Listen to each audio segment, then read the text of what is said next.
Marriage is one of the biggest commitments you'll ever make. Entrepreneurship is one of the hardest journeys you'll ever take. And when you choose to build a business and raise a family at the same time, you face challenges most marriages never have to navigate. We know because we've lived it. We've experienced seasons of misalignment, financial pressure, and moments where growth tested our connection. Not because we lacked love, but because building something meaningful together requires conversations most couples aren't prepared for. Welcome to EntrepreMarriage. I'm Myka. And I'm Mahogany. This podcast exists to help couples build wealth without losing the marriage. Let's talk about it.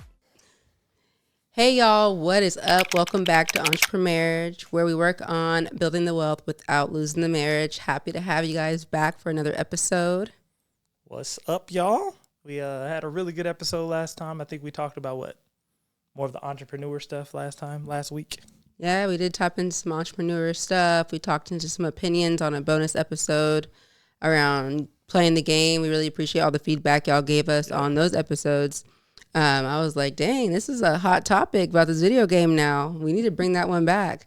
So many different opinions on gaming and that topic, and specifically about gaming with the opposite sex. So that was a good one. Yeah, we got a lot of good feedback from that one. So we'll give y'all some more, opinion type content. So we're keeping it going with that. But tonight we are talking about a little bit of things around like actual children, raising your children, where you raise them, interactions, teaching your kids just certain life things. Life etiquette. Life etiquette. I like that. Life etiquette.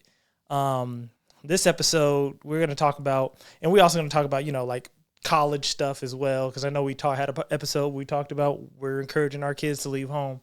But this episode was actually, it really was inspired by a story I seen on Instagram.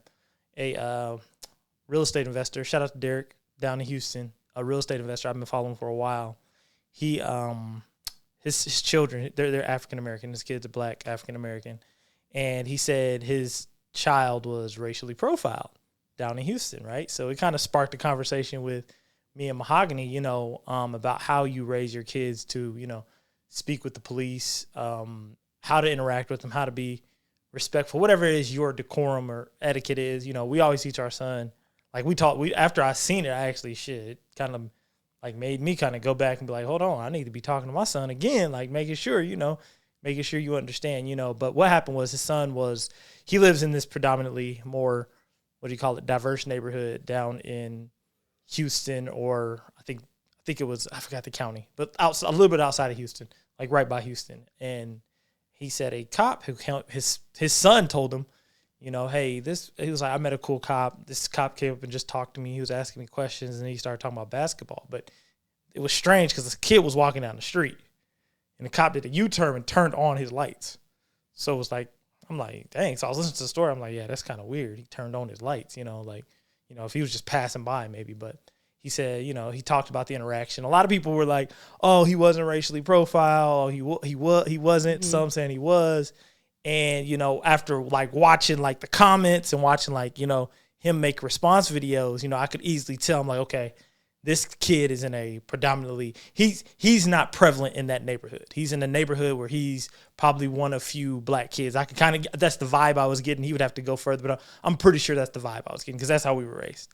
And he basically, a lot of people said it wasn't racial profiling, both sides, white, black, Asian, Mexican, everybody was saying, some people were saying no, some people were saying yes.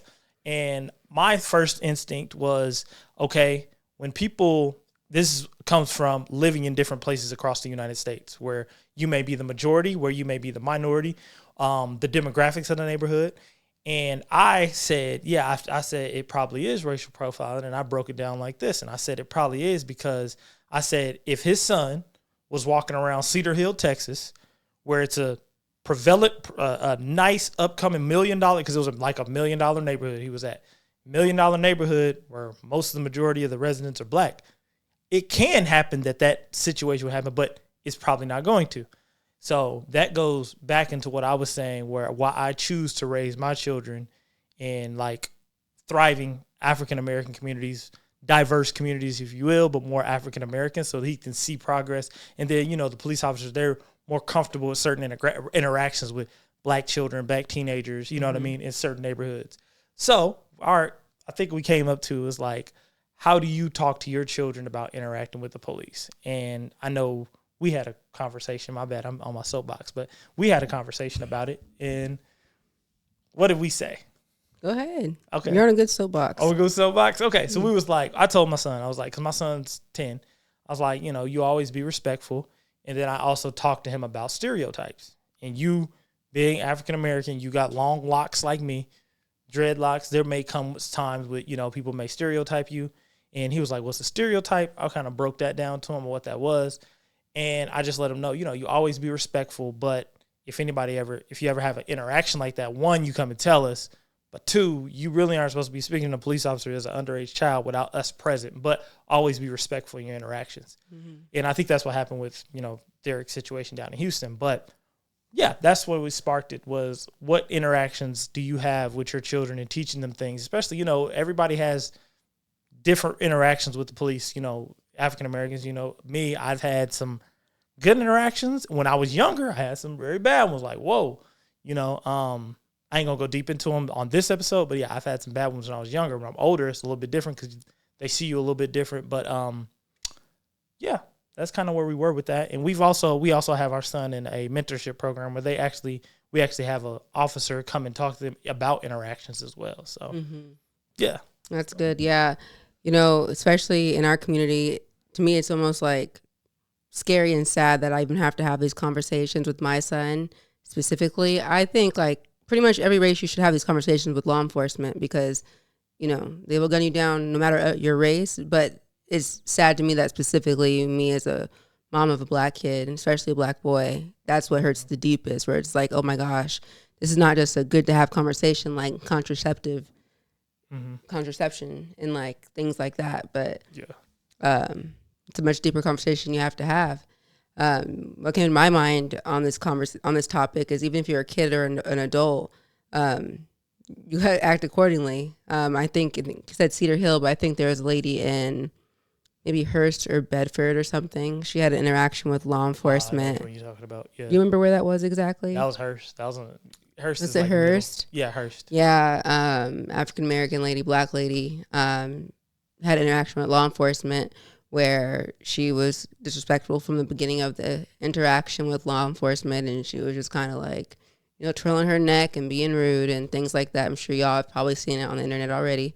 That's the one who threw the ticket out the window, right? Yeah, and she ends up throwing her ticket out the window, and he ends up like trying to get her out of the car. So like things like that. Like if you're having a bad day, that's not the time to take it out on anybody. Is when an officer pulls you over, especially if you're black. So that's something that I really like drilled into my son. Like even if they're disrespectful to you, if they are rude to you, if they're this or that, don't run. If you're scared, don't run. Don't run. Period. Just wait until we get home. We'll handle it. Just get through the interaction. So yeah, I think that's a good conversation to have, and it's a perfect age. I know we've talked about law enforcement with him, but never in depth like we did the other day, to where we really just are breaking down the ins and outs of it, and also picking his brain to see what he knows and what he thinks and where his head is. And it seems like his head was in the right spot, like he knows. Yeah, it was.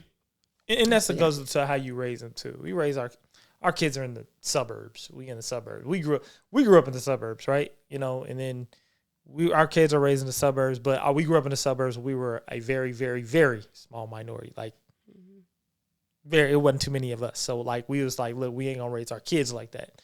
We're gonna have them somewhere where it's thriving, So in that situation, that's why I knew. I'm like, a lot of people ain't. That's why I tell people, when you telling a story to people, you have to know the people who are giving feedback. Where are you from? Where you grew up? Where have you been? You know what I mean? A lot of people have only been in one spot their whole life, and they haven't seen like different interactions. That's why it's good to like. That's why it goes back to our conversation about telling your kids to leave home, to go travel, see the world, see different parts of the United States, then go international, cross the pond, go see what it's like in Mexico, see what it's like in Europe. And you know what I'm saying? You become a little bit more, what's the word? Diverse. Diverse it's diverse, but open-minded, if sure. you will. Yeah, you become more open-minded, but that little interaction, shout out to Derek for actually putting the story out there, because it sparked a conversation. I think a really good conversation that needed to be had, and people understanding like where you grew up and how you interact. It shows you just different themes. So it was a really good conversation. And where does that lead us to next with children? Because this kind of goes deeper into that too. Is this gonna be me on my soapbox episode? I don't know. You just dumped it on me like that. Like, where are we going next? No. Take us there. It kind of leads us into like, because we was talking about how you raise your kids, right?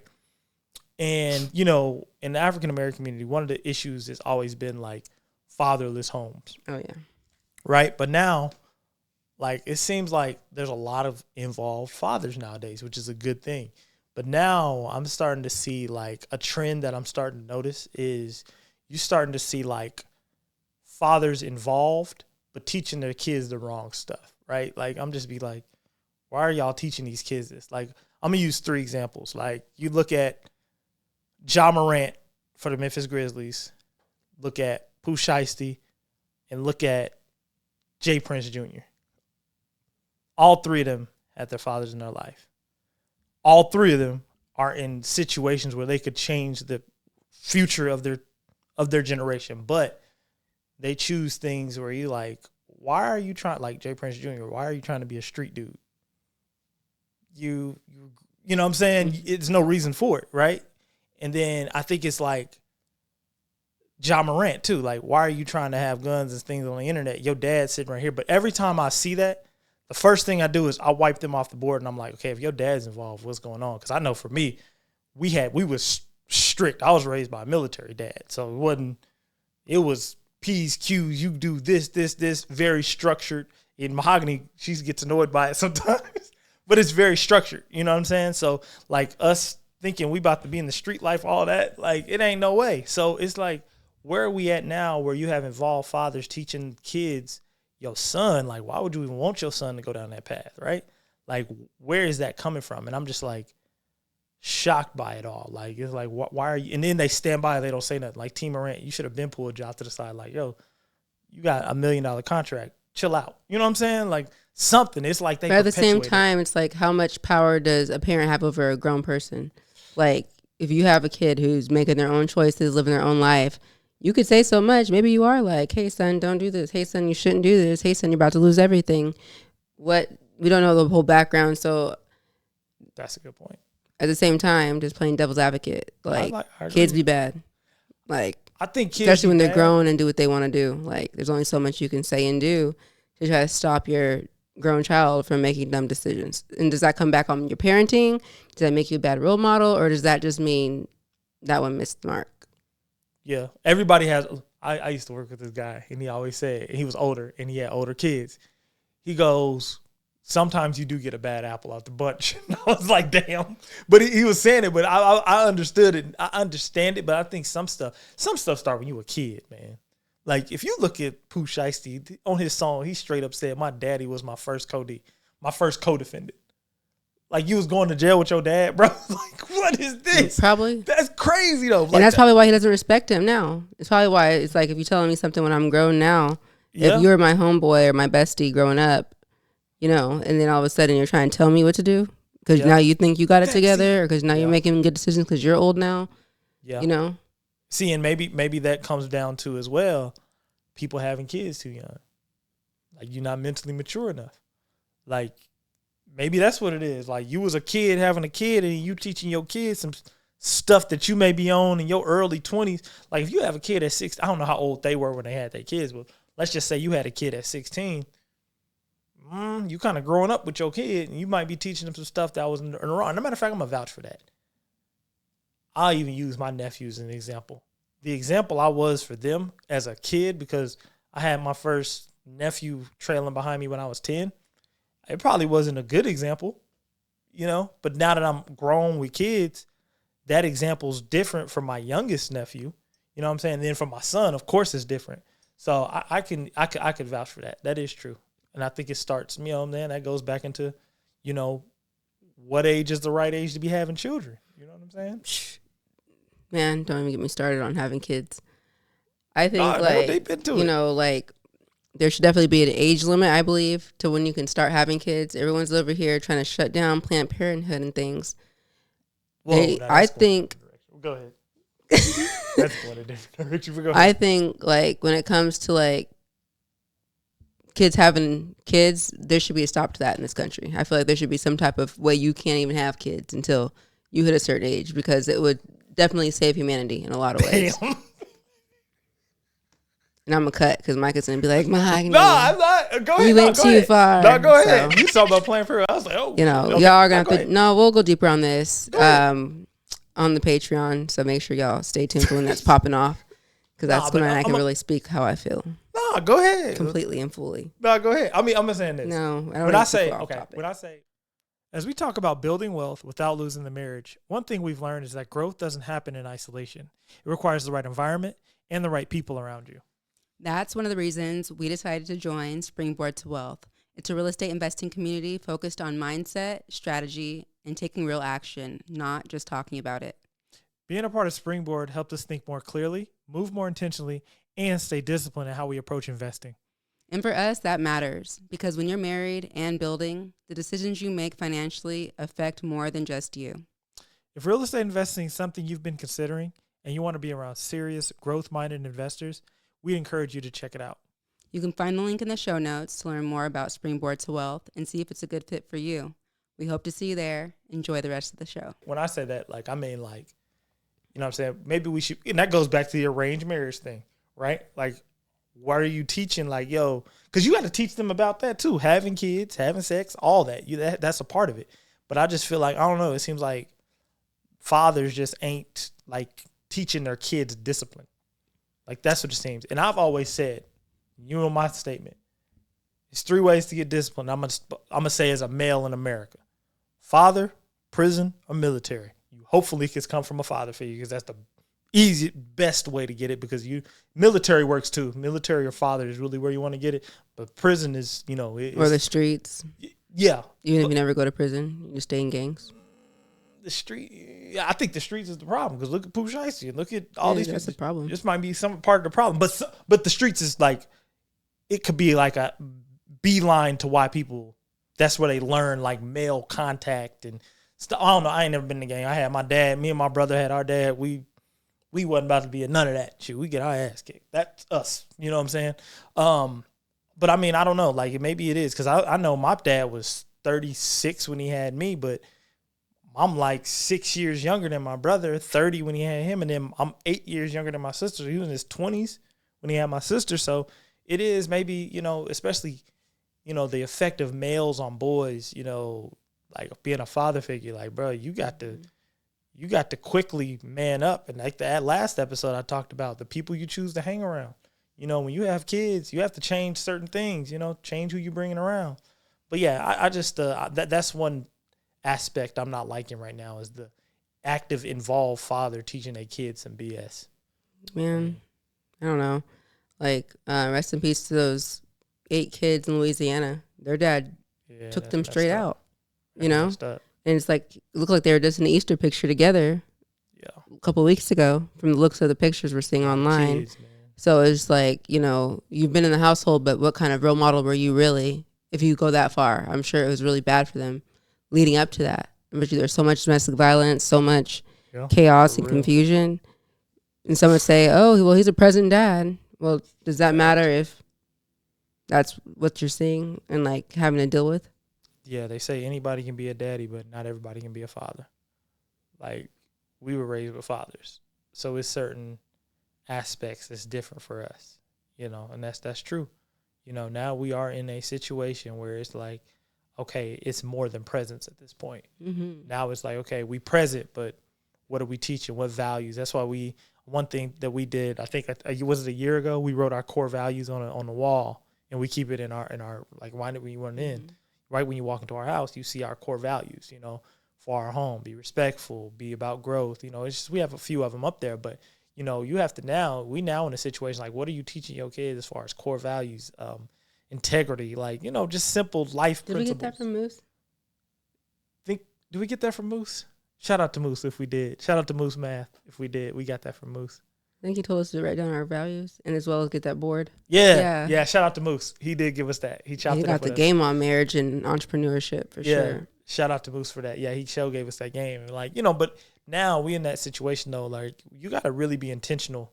I think intentionality about raising your kids. So I'm talking to the fathers here, raising your sons, to be, men and understand, be respectful, make sure they're disciplined, all that. Because right now, man, it's sad to see some of this stuff out here. It's like, oh, some stuff like you like, dang, okay, you came from a broken home or whatever, but like, nah, you had your dad and he let you, like, I'd be shocked, like he let you act like that, like, boy. I mean, I know we're just talking about the dads because of we've been seeing in the medias and stuff, but the moms too. Oh yeah, for sure. Like all that trying to sexualize young girls is I'm so tired of seeing that. Like it's the saddest thing to like make your daughter a young prostitute. Damn. Like it happens though. That's real. Sexualizing them. Like everyone's like, mind your business. Well, and you know what though? Speaking of moms, I'm gonna go back to the Pooh Shiesty thing. She got on the internet and straight up said, "Gucci man owed my son money." I was like, "Oh my God, he really didn't have a chance in life." Oh no, some people really don't. Like you got really two sorry parents on top of that. Yeah, those who made it out the mud in that way, having two horrible parents. Shout out to them. Shout out to you. Like y'all testimony. My parents, like they weren't that pathetic. No, compared to some of the stuff I'm seeing, I'm like, dang, yeah, we had our struggles, but. Yeah, like basic life skills, respect, discipline. We had that. Like that's the simple part, but it's like people missing out on that, and they and then like you see fathers glorifying it. You be like, nah, bruh. But that's the world we live in. But yeah, to all the fathers that are active fathers, active mothers, having core values, teaching your kids core values, shout out to y'all. Yeah, honestly, like I strongly advise y'all to do what we were advised to do and make your family's core values. Yeah. Pretty much a list of your family's 5, 6, 8, 10 core values, however many you want to pick. We backed ours up by scripture because we are believers, so all of our values are backed up by scripture. Mm-hmm. So I definitely recommend y'all do that and hang it up and look over at it every once in a while, once a quarter or so, and just remind you and your family, like, what's the mission, what's the goal. Yeah, and I think small things like that, like when people walk into your home and see it, like your core values, like y'all have structure in that, and then your kids see it every day, even if they don't read it, but it's there. It's like something for them to like see and instill in them. It's like what we do is too, we always keep our goal, like right here, we're recording in our studio, but Mahogany's goals are right here. Downstairs in my office, my goals are in front of me. And it always keeps you on track of like knowing what you need to do, moving, how you need to move, just small things, just repetitive little small things for children have a huge impact. For sure. Anything else? No, this is an episode about parenting, being actually present and actually making a difference. So, yeah, and shout out to Derek for your story. Sorry that happened to your son. And, all the lost lives that we mentioned on this episode. We are praying for your families and your loved ones. And y'all stay safe out there. Yeah. Thank y'all for tuning in. And remember to like, subscribe, share. If this conversation resonated with you and you want to go deeper, join us inside the EntrepreMarriage Inner Circle on Patreon. You'll find the link in the show notes. And while you're here, make sure to subscribe to the channel and turn on notifications so you don't miss future episodes. You can also join our EntrepreMarriage Facebook community. The link is in the description to keep the conversation going between episodes. Thanks for watching. Until next time, keep building wealth without losing the marriage.